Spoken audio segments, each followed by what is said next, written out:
Howdy, fellow envoys. Today we're going to be going over everything Steve Sinclair talked about during the December 7th Soulframe dev stream that he did. This was a long, detailed look at what's coming to Soulframe, and this video is just going to be a brief description on some main talking points for the full direction the game is heading. So what's coming soon? The next big update is the thawtide event, expected shortly after Warframe's old peace update, hopefully before the holiday season begins and all the people start going on break over at DE.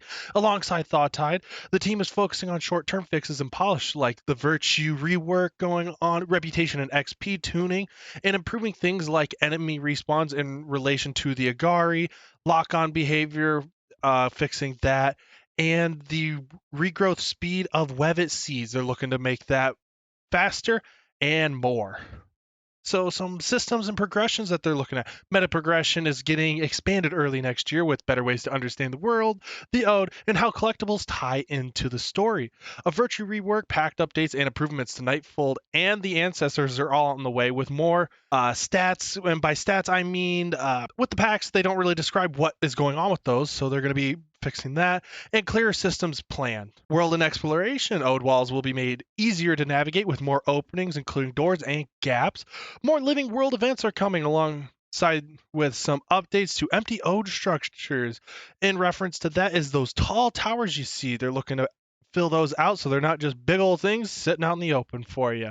They're also experimenting with flatter combat spaces to help with the feeling like you're always tilted all the time, as well as the resources that drop from enemies rolling down the hill. They're making those stickier, it sounds like. They're also planning on new biomes, and a weather system is planned for the open world. For the customization, more heads and facial options are coming, and the team wants packed armor customizations working before expanding cosmetic systems. The Arsenal UI and its visual style will also be updated for clarity and usability. So instead of that bookshelf we're seeing all the time, they want that to tie more into how the game actually looks. Combat and gear. Future weapon types are being explored, and the combat system is evolving towards a martial arts manual instead of those rigid trees we're seeing currently.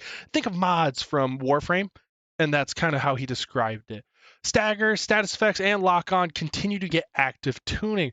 So right now, Stagger's not working how they want it. Status effects, they're looking to add more, and lock-on, as I stated earlier, is just getting tuned because they're having issues with how that feels for players. Quality of life and features, things like fishing, a training dummy, public drop tables for the wiki, and new uses for old fragments are being looked into. The team also wants ode ship dungeons and more living world content. Travel and mounts. Mounts are coming. Not guaranteed next update, but high on the priority list as they keep teasing it all over the place for us. So that's just a high-level overview of everything discussed in Steve Sinclair's December 7th Soulframe stream. If you want a deeper dive into any of these topics, let me know. Otherwise, thanks for watching, and I'll see you in the next one.